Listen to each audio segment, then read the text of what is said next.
اعوذ باللہ من الشیطان الرجیم بسم اللہ الرحمن الرحیم ام حسبتم کیا تم نے گمان کر لیا ہے ان تدخلوا الجنہ یہ کہ تم جنت میں داخل ہو جاؤ گے ولما یأتکم حالانکہ ابھی تک نہیں آئے تمہارے پاس مثل الذین خلو من قبلکم ان لوگوں کے حالات کہ جو تم سے پہلے گزر چکے کہ کیا تم نے گمان کر لیا ہے کہ تم ویسے ہی جنت میں داخل ہو جاؤ گے حالانکہ پہلی امتوں پر پہلے ایمان والوں پر جو حالات گزرے ہیں وہ ابھی تک تمہارے اوپر نہیں آئے مستہم البأساء والضراء ان کو پہنچی تھی تکلیف اور سختی وزلزلوا اور وہ ہلائے گئے متزلزل کیے گئے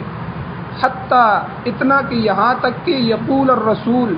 رسول نے بھی کہا والذین آمنوا معہ اور ان لوگوں نے جو ان رسولوں پر ایمان لائے انہوں نے بھی کہا متی نصر اللہ کہ اللہ کی مدد کب آئے گی الا خبردار سن لو بے شک ان نصر اللہ قریب اللہ کی مدد قریب ہے آنے والی ہے یسألونک اے میرے محبوب آپ سے یہ سوال کرتے ہیں ماذا ينفقون کہ وہ کیا خرچ کریں کیا خرچ کرنا بہتر ہے قل آپ فرمائیے آپ کہہ دیجئے ما انفقتم من خیر تم جو کچھ بھی مال میں سے خرچ کرو فللوالدین پہلا مصرف یہ ہے کہ اپنے والدین پر خرچ کرو والدین کے لیے والاقربین قرابت داروں کے لیے والیتامى یتیموں کے لیے والمساکین اور مسکینوں پر خرچ کرو مسکینوں کے لیے تمہارا مال ہونا چاہیے وابن السبیل اور مسافروں پر خرچ کرو وما تفعلوا من خیر اور تم جو کچھ بھی بھلائی کرو گے خیر کا کام کرو گے نیکی کرو گے فإن اللہ بہ علیم بے شک اللہ تعالیٰ اس کو جاننے والا ہے سورہ بقرہ کی آیات نمبر 214 اور 215 آج کے درس میں تلاوت ہوئی گزشتہ آیت کریمہ میں اللہ تعالیٰ نے ارشاد فرمایا تھا کہ ابتدا میں کان الناس امتا واحدہ سب لوگ ایک ہی مذہب پر تھے ایک ہی ملت پر تھے ایک ہی لوگ تھے پھر جب انہوں نے دین حق سے اختلاف کیا تو اللہ تعالیٰ نے سچا دین واضح کرنے کے لیے انبیاء علیہ السلام کو مبعوث فرمایا اور یہ اختلاف ان کا اللہ فرماتے ہیں کسی غلط فہمی کی بنا پر نہیں تھا بلکہ واضح دلائل آ جانے کے بعد انہوں نے محض حسد کی وجہ سے خود غرضی کی وجہ سے اور مفاد پرستی کی وجہ سے انہوں نے انبیاء سے اور ایمان والوں سے اختلاف کیا تاہم اللہ تعالیٰ نے اہل ایمان کی رائے حق کی طرف رہنمائی فرما دی اور ان پر حق واضح کر دیا کیونکہ صراط مستقیم کی طرف رہنمائی اللہ تعالیٰ اپنی مشیت سے فرماتے ہیں جسے چاہتے ہیں اللہ ہدایت دیتے ہیں جسے چاہتے ہیں گمراہ کر دیتے ہیں اور اس سے بھی پہلی آیت میں اللہ نے فرمایا تھا کہ کافر لوگ دنیا کی محبت اور غرور کے اندر اتنے مبتلا ہیں کہ وہ کمزور اور ناتواں مسلمانوں کا استہزاء کرتے ہیں ان کو ٹھٹھے مزاح کا نشانہ بناتے ہیں جس کی وجہ سے انہیں تکلیف پہنچتی ہے ان دونوں آیتوں کا جو پیچھے گزری ہیں اس آیت زیر درد کے ساتھ ایک ربط ہے آیتوں کا آیتوں کے ساتھ ربط ہوتا ہے ارتباط ہوتا ہے تو ربط یہ ہے اس کو ذہن میں رکھنے سے اس کا مفہوم آسانی سے سمجھ آ جائے گا کہ اہل ایمان کو پیش آنے والی مشکلات کی طرف اشارہ کر کے اللہ ارشاد فرما رہے ہیں کیونکہ حضور کا زمانہ تھا قرآن اتر رہا تھا اور صحابہ بے شمار تکلیفوں کے اندر تھے بے شمار تکلیفیں تھیں جو ہے اندرون مکہ کے اندر بھی ان کو تکلیفیں دی جا رہی تھیں بیرون کا بھی دشمن تھا اور جو ہے بڑی تکلیفوں کے اندر اللہ فرماتے ہیں ام حسبتم کیا تم نے گمان کر لیا ان تدخلوا الجنہ کہ بغیر کوئی مشقت اٹھائے اور بغیر کسی تکلیف کے تم سیدھا جنت میں پہنچ جاؤ گے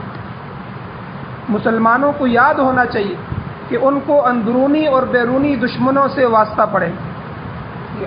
منافقین جو ہوں گے ان کی صفوں کے اندر لوگ موجود ہوں گے ہر حالت میں وہ ان کے نقصان کے در پہ ہوں گے اب منافقین کیا کرتے تھے یعنی اپنے لوگ جو کلمہ گو لوگ ہوتے ہیں ان سے تکلیف پہنچے تو زیادہ تکلیف پہنچتی باہر کے لوگ اگر پتھر مارے تو اتنا درد نہیں ہوتا اپنا کوئی قریبی جو ہے وہ پتھر مارے تو اس کی بڑی تکلیف ہوتی ہے کیونکہ وہ اپنا ہوتا ہے تو منافقین جو صفوں کے لوگ تھے یہ آوازیں کستے تھے صحابہ اکرام پر جسمانی تکلیف بھی دیتے تھے اور مسلمان جو فقر اور افلاس کے اندر مبتلا تھے اور امراض اور دیگر پریشانیوں میں مبتلا تھے، تو اللہ نے فرمایا کہ جو ان تمام مشکلات کو عبور کر کے اپنے ایمان کو سلامت لے نکلنے میں کامیاب ہو گیا، وہی جنت میں داخلے کا حقدار ہو۔ محض کلمہ پڑھ لینے سے کوئی جنت میں داخل نہیں ہوگا، بلکہ اس پر طرح طرح کی آزمائشیں آئیں گی جن پر پورا اترنا ہوگا۔ کیونکہ پہلے بھی میں نے بیان فرمایا، سورہ عنکبوت کے شروع میں اللہ فرماتے ہیں الف لام میم احسب الناس ان یترکوا، کیا لوگوں نے گمان کر لیا ہے کہ وہ چھوڑ دیے جائیں گے، ان یقولوا آمنا، کہ بھئی ہم ایمان لائے ہیں، اتنا کہہ دینے کی وجہ سے چھوڑ جائیں گے، وہم لا یفتنون، اور وہ آزمائے نہیں جائیں گے، آزمائشیں آئیں گی۔ اسی طرح اللہ قرآن میں فرماتے ہیں کہ قانون بیان کرنا، نبلوکم بالشر والخیر فتنہ، ہم خیر اور شر کے ذریعے تمہیں آزمائے جاؤ۔ ایک مقام میں اللہ نے فرمایا دوسرے سپارے میں سورہ بقرہ کے اندر پیچھے گزرا ہے، وَلَنَبْلُوَنَّكُمْ، تم ضرور بضرور آزمائے جاؤ گے، بِشَيْءٍ مِّنَ الْخَوْفِ وَالْجُوعِ وَنَقْصٍ مِّنَ الْأَمْوَالِ وَالْأَنفُسِ وَالثَّمَرَاتِ، کبھی خوف آئے گا، دشمن کا خوف، اندرون کا خوف، بیرون کا خوف، اور کبھی بھوک کی وجہ سے آزمائے جاؤ گے، فقر و فاقہ، کبھی جان اور مال کی کمی کی وجہ سے کہ جانیں پیش کرو اور مال کم ہو جائے گا، کبھی پھلوں کی کمی، والثمرات، پھلوں کی کمی کی وجہ سے تم آزمائے جاؤ گے کہ ہمارا بندہ کن حد تک مشکلات کو برداشت کرے۔ آپ دیکھیں جو ہے غزوہ تبوک کے اندر کیا ہوا تھا، پھل پکے ہوئے تھے، کھجوریں پکی ہوئی تھیں، اب صحابہ آزمائے گئے، اعلان ہو گیا کہ جہاد کے لیے نکلو، اب فصلیں تیار ہیں، پورے سال کا دار و مدار اسی کھجور پہ ہے، اگر اسی طرح چلے جاتے ہیں تو فصل ضائع ہو جاتی ہے، پیچھے اس کو سنبھالنے والا کوئی نہیں ہے، لیکن صحابہ اکرام نے اس کو نہیں دیکھا کہ ہماری فصلیں پکی ہوئی ہیں، سارے کے سارے جو ہے وہ نکل گئے۔ منافقین جو تھے انہوں نے منافقانہ کردار ادا کیا اور وہ آ کے اجازت لے کے جا رہے تھے، گھروں میں بیٹھ گئے، اور صحابہ جو ہیں وہ آزمائے گئے۔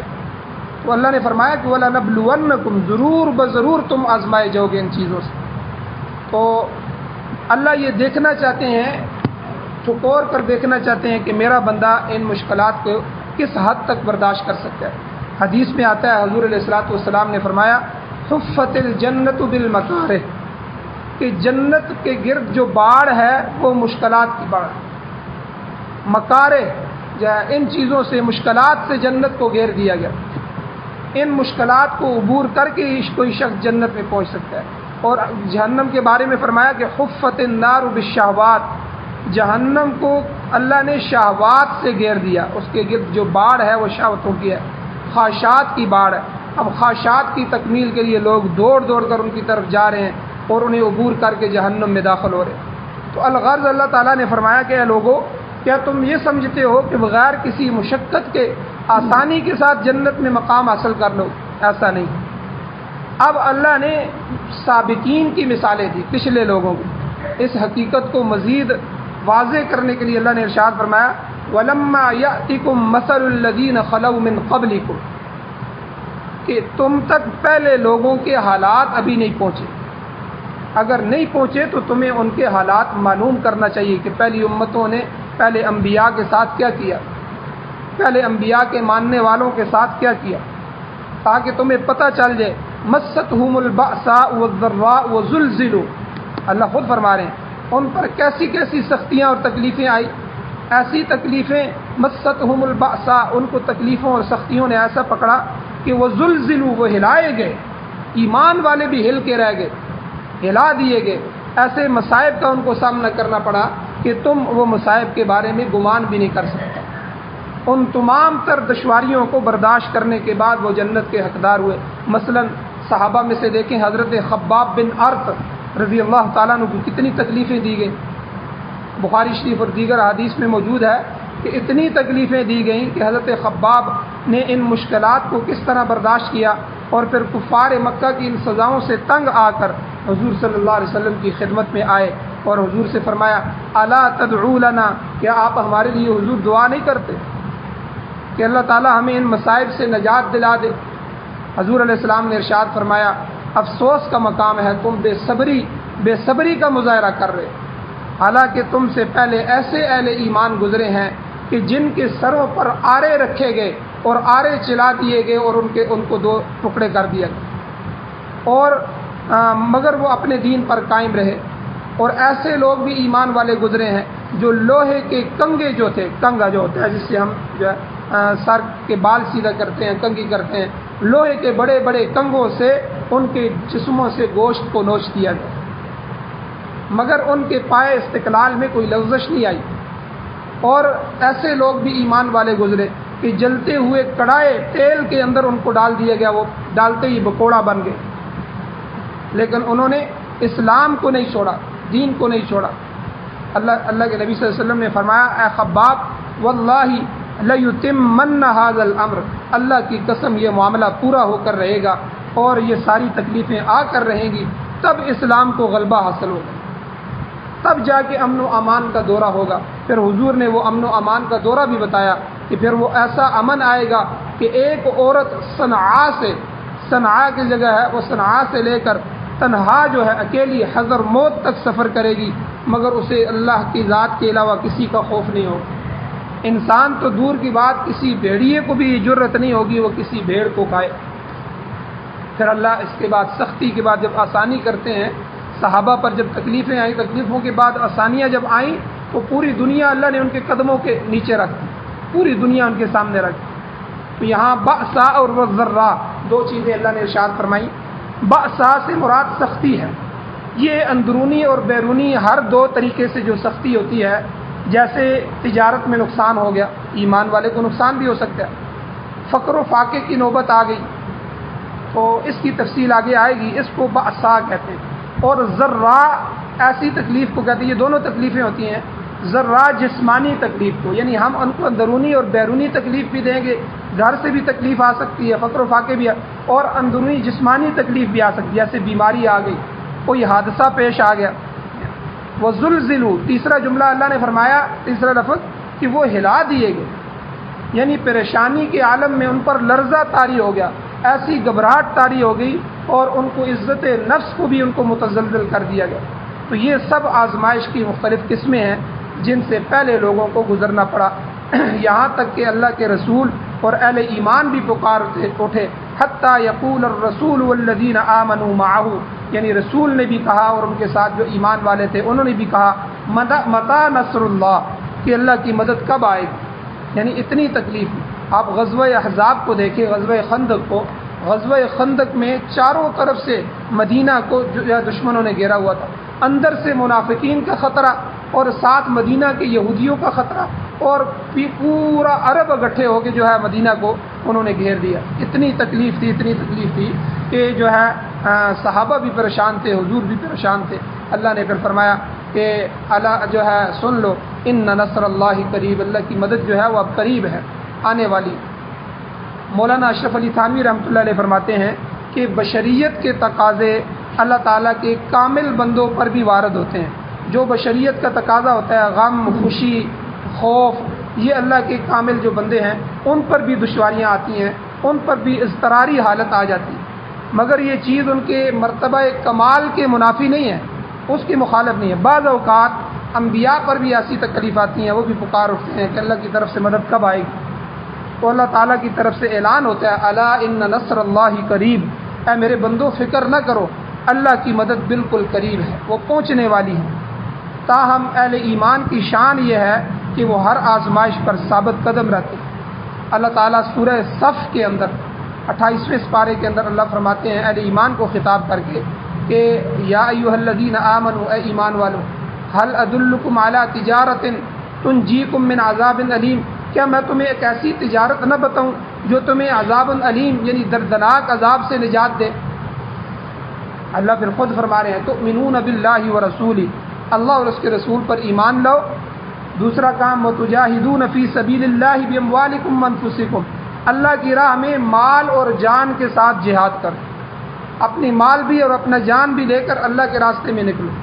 تو اللہ تعالیٰ تمہیں بہترین نعمتوں والی جنت میں داخل کرے گا۔ وَأُخْرَى تُحِبُّونَهَا، اللہ فرماتے ہیں اس کے علاوہ تمہاری پسندیدہ ایک اور نعمت، وَأُخْرَى، ایک دوسری نعمت، تُحِبُّونَهَا، جسے تم پسند کرتے ہو، وہ بھی اللہ تمہیں عطا فرمائے گا۔ وہ کیا نعمت ہے؟ اللہ نے فرمایا نصر من اللہ وفتح قریب، وہ اللہ کی مدد ہے اور قریبی فتح ہے، اللہ قریبی فتح عطا فرمائیں گے۔ آج طالبان کی فتح کو آپ دیکھیں، دو چیزیں میں طالبان کے بارے میں آپ کے سامنے بیان کرنا چاہتا ہوں، امارت اسلامیہ افغانستان کی۔ ایک تو ان کو تکلیف کتنی دی گئی، پوری دنیا کا کفر، 48 ممالک 50 کے قریب ممالک نیٹو کے، امریکہ اور برطانیہ، ان میں تقریباً 6 ملک ایسے تھے جو ایٹمی ملک تھے، امریکہ، برطانیہ، آسٹریلیا، فرانس، یہ ایٹمی ملک تھے، یعنی سارے کے سارے افغانستان پہ چڑھ کے دوڑ گئے۔ اور پھر کتنی تکلیف دی گئی، اتنی تکلیفیں آئیں طالبان پر کہ کنٹینروں میں بند کر کے ان کو جو ہے مجبور کیا گیا کہ جب کنٹینر پہ بندہ بند ہوتا ہے، ہوا بند ہو جاتی ہے تو پھر پسینے آتے ہیں، ایک دوسرے کا پسینہ چاٹتے رہے لیکن سانس بند ہوتے رہے، کئی مر گئے، کئی زندہ تھے۔ اسی طرح دشت لیلا کے اندر، اس میدان کے اندر انہیں جو ہے دفنا دیا گیا، زندوں کو بھی اور مردوں کو بھی،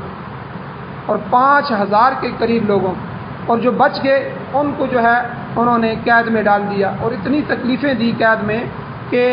4 ہزار طالبان ایک ایسی جیلوں میں ڈالے گئے جہاں 600 قیدی رکھنے کی گنجائش ہے، یعنی جہاں 500-600 آدمی رکھنے کی گنجائش ہو وہاں 4000 5000 6000 آدمی رکھ دیے جائیں تو کتنی تکلیف ہوتی ہے۔ باتھ روم بھی تھوڑے سے تھے، ٹھیک ہے، وہ کہتے ہیں پھر ہمیں کھانا بھی ایسا دیا جاتا کہ جس کی وجہ سے ہمیں قبض ہو جاتی۔ اب قبض والا آدمی جو ہے وہ ویسے ہی باتھ روم چاہتا ہے کہ وہاں تھوڑی دیر بیٹھے، قبض ہے، پریشانی ہے، ٹھیک ہے، اور تکلیف ہے، اوپر سے جو ہے ہر قسم کی دوائیاں ہمارے اوپر ٹیسٹ کی جاتی، اتنی تکلیفیں۔ اچھا، انہی تکلیفوں میں چند طالبان آپس میں بیٹھے تو انہوں نے ان میں سے کسی ایک کے منہ سے یہ بات نکل گئی کہ کیا صحابہ پر بھی ایسی تکلیفیں آئی ہوں گی جو تکلیفیں ہمیں دی جا رہی ہیں دین کے لیے، اسلام کے لیے، ہمارا کیا قصور تھا؟ ہم نے یہی کہا تھا کہ اللہ اور اللہ کے دین نافذ ہوگا، خلافت نافذ ہوگی، قرآن و سنت کا نظام ہوگا، اس پر ہمیں اتنی تکلیفیں، کیا صحابہ پر بھی ایسی تکلیفیں آئیں؟ یہ جملہ بڑا سخت تھا۔ اب رات جب ہوئی تو کئی طالبان کے کئی ساتھیوں کو ایک خواب آئی، وہ ساتھی خواب بیان فرماتے ہیں کہ خواب یہ آئی کہ رات کو حضور علیہ الصلوۃ والسلام گاڑی چلا رہے ہیں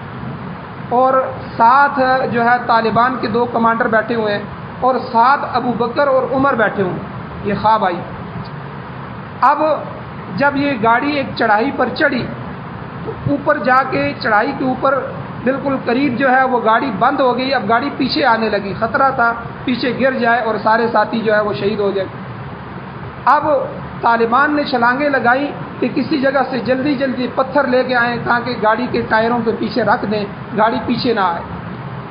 اب انہوں نے کہا کہ ہم تو یہ سمجھ رہے تھے کہ ہم جو ہے بڑی قربانی دے رہے ہیں حضور کے لیے کہ کہیں گاڑی پیچھے نہ آ جائے اور اس کی وجہ سے جو ہے یہ شہید نہ ہو جائیں اور ان کو نقصان نہ پہنچے۔ کہتے ہیں جب ہم پتھر لے کے آئے تو ہم نے دیکھا کہ ایک ٹائر کے نیچے ابو بکر صدیق نے اپنا سر رکھا ہوا تھا، ایک ٹائر کے نیچے حضرت عمر نے اپنا سر رکھا ہوا، یعنی انہوں نے اتنا بھی گوارا نہیں کیا کہ جو ہے ہم پتھر کے لیے جائیں، ہماری جان حضور پر قربان ہے، تو انہوں نے اپنا جسم حضور کے لیے قربان کر دیا۔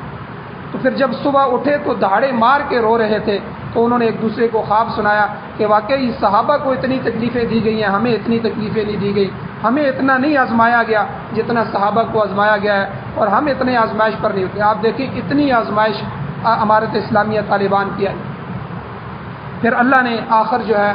صحابہ کو بھی یہی فرمایا کہ الا ان نصر اللہ قریب، سن لو اللہ کی مدد قریب ہے، آنے والی ہے۔ پھر آج 21 سال بعد اللہ کی مدد طالبان کے ساتھ آئی اور پوری دنیا نے دیکھا کہ وہ امریکہ اور اس کے ساتھ 48 ممالک دم دبا کے بھاگ رہے ہیں اور افغانستان کو چھوڑ رہے ہیں اور معافیاں مانگ کے جو ہے ان کے ساتھ معاہدہ کر کے جا رہے ہیں کہ تم نے ہمیں جاتے جاتے مارنا نہیں ہے، ہم سے معاہدہ کرو، ہم نکل رہے ہیں، بس جنگ نہیں کرنی، ہم آسانی کے ساتھ آرام سے اپنا سامان اٹھائیں گے اور سامان اٹھا کے نکل جائیں گے۔ ان کو مجبوراً آج سے جو ہے 6-7 مہینے پہلے ان سے معاہدہ کرنا پڑا، معاہدہ کر کے جو ہے اپنے آپ کو بچا کے نکل کے جا رہے ہیں اور پوری دنیا کے سامنے ذلیل ہو رہے ہیں۔ تو یہ اللہ نے یہاں صحابہ کو بھی فرمایا، کیا تم یہ سمجھتے ہو کہ ایمان لے آئے ہیں تو تمہیں آزمایا نہیں جائے گا؟ مثل الذین خلوا من قبلکم، پہلے لوگوں کو دیکھو ان پر کیا آزمائشیں آئی ہیں، اتنی آزمائشیں تمہارے اوپر بھی آئیں گی، پھر اس کے بعد جو ہے اللہ کی مدد تمہارے اوپر آئے گی۔ اب جہاد کی مختلف اقسام ہیں، ان میں سے ایک قسم جہاد بالسنان، یعنی تلوار اور تیر کے ساتھ جہاد کرنا۔ آج کے ترقی یافتہ زمانے میں جو آلات حرب ہیں، جنگ کے جتنے بھی آلات ہیں، بندوق ہے، پستول ہے، بم ہے، میزائل ہے، ٹینک ہے، توپے وغیرہ ہیں، یہ جتنے بھی ہیں یہ ساری کی ساری اسی قبیل سے ہیں، تو جن کے ذریعے دشمن سے جنگ کی جاتی ہے۔ تاہم جہاد کی ایک قسم اشاعت دین بھی ہے۔ اللہ نے فرمایا جاہدہم بہ جہادا کبیرا، کہ آپ ان سے بڑا جہاد فرمائیں۔ تو نیکی کو پھیلانا بھی جہاد ہے، برائی کو روکنا بھی جہاد ہے۔ شاہ ولی اللہ محدث دہلوی رحمۃ اللہ علیہ فرماتے ہیں کہ اللہ تعالیٰ نے مجھے اشاعت دین جیسے اہم فریضہ جہاد پر مامور کیا، جن کے لیے میں شب و روز جو ہے مصروف ہوتا ہوں۔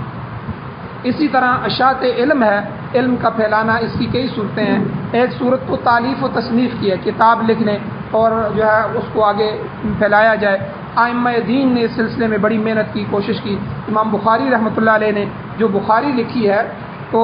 16 سال جو ہے اس میں 16 سال لگائے،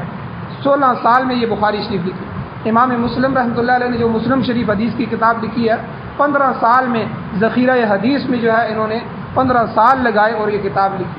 اور اسی طرح مفسرین نے جو قرآن پاک کی تفاسیر لکھی ہیں انہوں نے جو ہے اس میں کام کیا۔ اس طرح امام اعظم ابو حنیفہ رحمۃ اللہ علیہ اور دیگر ائمہ جو مجتہدین ہیں انہوں نے اپنے اپنے شعبے میں جو کام کیے ہیں، تو یہ بھی اسی طرح تبلیغ دین جو ہے، دین کی تبلیغ جو ہے، یہ بھی اس کے لیے بھی کتنا مجاہدہ ہے۔ تو اہل ایمان کے لیے تبلیغ دین بھی نہایت اہم فریضہ ہے۔ اللہ تعالیٰ نے قرآن میں فرمایا کنتم خیر امۃ اخرجت للناس تأمرون بالمعروف وتنہون عن المنکر، تم میں ایک جماعت ایسی ہونی چاہیے جو تبلیغ دین کا کام کرے اور لوگوں کو نیکی کا حکم کرے اور برائی سے روکے۔ یا خود حضور علیہ السلام کو حکم فرمایا گیا یا ایھا الرسول، اے میرے رسول، بلغ ما انزل الیک من ربک، اللہ تعالیٰ کی طرف سے جو آپ کو پہنچا ہے، نازل کردہ جو حکم ہے آپ آگے پہنچائیں، تبلیغ کریں۔ اور آگے اللہ نے فرمایا فإن لم تفعل فما بلغت رسالت، اگر آپ تبلیغ کا حق ادا نہیں کریں گے، آپ اس کو آگے نہیں پہنچائیں گے، ایسا اگر نہیں کریں گے، فإن لم تفعل، اگر آپ نے ایسا نہ کیا تو فما بلغت رسالت، تو سمجھا جائے گا کہ آپ نے حق کے رسالت ادا نہیں کیا۔ تو آپ دیکھیں یہ بھی، تو یہ دین کے سارے شعبے ہیں۔ تو بہرحال ایک شعبہ جہاد بھی ہے، اور اپنے جان کو اللہ نے فرمایا کہ یجاہدون فی سبیل اللہ باموالکم وانفسکم، اللہ کے راستے میں نکلو اپنے مالوں کے ساتھ، اپنے جو ہے جانوں کے ساتھ اللہ کے راستے میں جہاد کرو۔ تو 7ویں صدی ہجری کا، ابھی 14ویں 15ویں صدی جاری ہے، تو 7ویں صدی ہجری یعنی آدھا زمانہ گزر چکا ہے۔ تو 7ویں صدی ہجری تک جو مسلمانوں کا زمانہ تھا یہ سنہری زمانہ تھا، تبلیغ دین بھی تھی، فتوحات بھی ہو رہی تھیں، سیاست کے اندر، معاشیات کے اندر سب کچھ مسلمانوں کے ہاتھ میں تھا، علمی کام بھی اس میں بہت زیادہ تھا۔ اسی زمانے سے یہ سارا تعلقات ہے۔ اسی عرصے میں بڑے بڑے محدثین پیدا ہوئے، مفسرین پیدا ہوئے، حفاظ پیدا ہوئے، فقہا پیدا ہوئے، جنہوں نے اشاعت دین میں بڑھ چڑھ کر حصہ لیا۔ اس کے بعد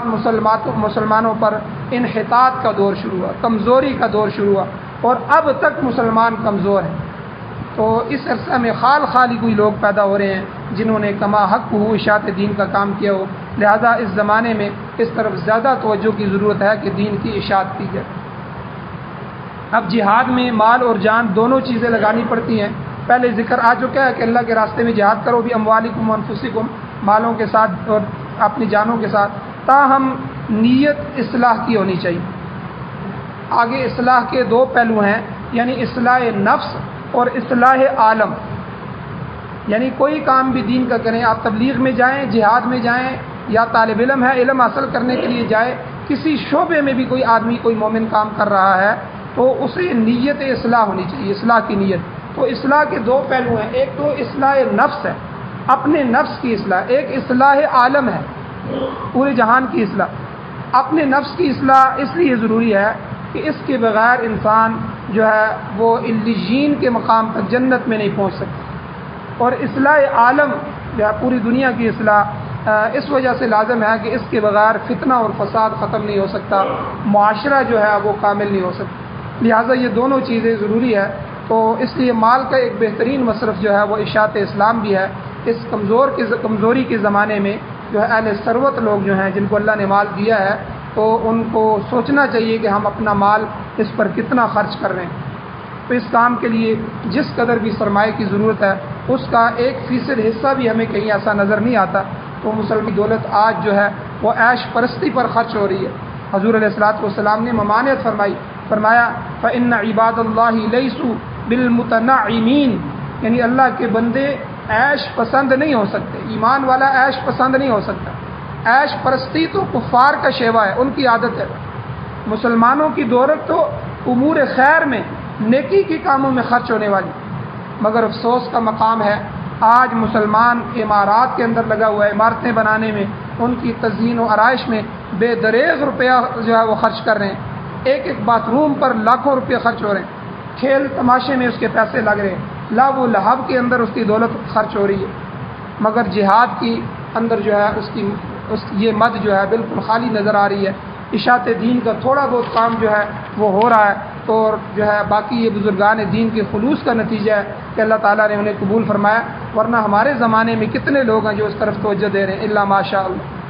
تو اس لیے مجاہدہ ضروری ہے۔ آخری بات کہ بعض احادیث سے معلوم ہوتا ہے کہ اللہ کے بندے بعض ایسے بھی ہوں گے جنہیں بغیر حساب کتاب کے داخل کیا جائے گا، حضور نے فرمایا۔ تو یہاں پر اشکال پیدا ہوتا ہے کہ ایسی صورت میں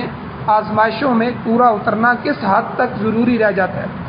تو مگر حقیقت یہی ہے کہ مجاہدے کے بغیر بخشش نہیں ہے، یاد رکھیں مجاہدے کے بغیر بخشش نہیں ہے۔ البتہ اعلیٰ درجہ حاصل کرنے کے لیے مجاہدہ اور بھی ضروری ہے۔ اگر ہم گھر سے نکلیں گے، گرمی برداشت نہیں کریں گے، اپنے پیسے لگا کر لوگوں کو تبلیغ نہیں کریں گے، ٹھیک ہے، اپنی جان مال کو خرچ نہیں کریں گے، اپنا وقت نہیں لگے، یہ سارا مجاہدہ ہے، تو ہم اعلیٰ درجے کو بھی نہیں پہنچ سکتے۔ اس لیے انبیاء علیہ السلام اور ان کے قریب تر سب لوگوں کو امتحانات سے گزرنا پڑا، تب ان کو بلند مرتبے حاصل ہوئے، مگر کوئی عام مسلمان بھی مجاہدے سے خالی نہیں ہے۔ ادنا سے ادنا آدمی بھی جب ایمان لاتا ہے تو اسے کم از کم اپنے نفس اور شیطان کے خلاف تو مجاہدہ کرنا پڑتا ہے۔ اندر جو نفس بیٹھا ہوا ہے، جو شیطان ہے، اس کے خلاف تو کم از کم مجاہدہ کرنا ہوگا، باقی اگر اسے تکلیف نہ بھی آئے تو اتنی تکلیف تو اسے ہوگی۔ ایمان کا تقاضا بھی ہے کہ نیکی کی طرف راغب ہو، برائی سے اجتناب کرے، اور یہی چیز جو ہے شیطان پر شاک گزرتی ہے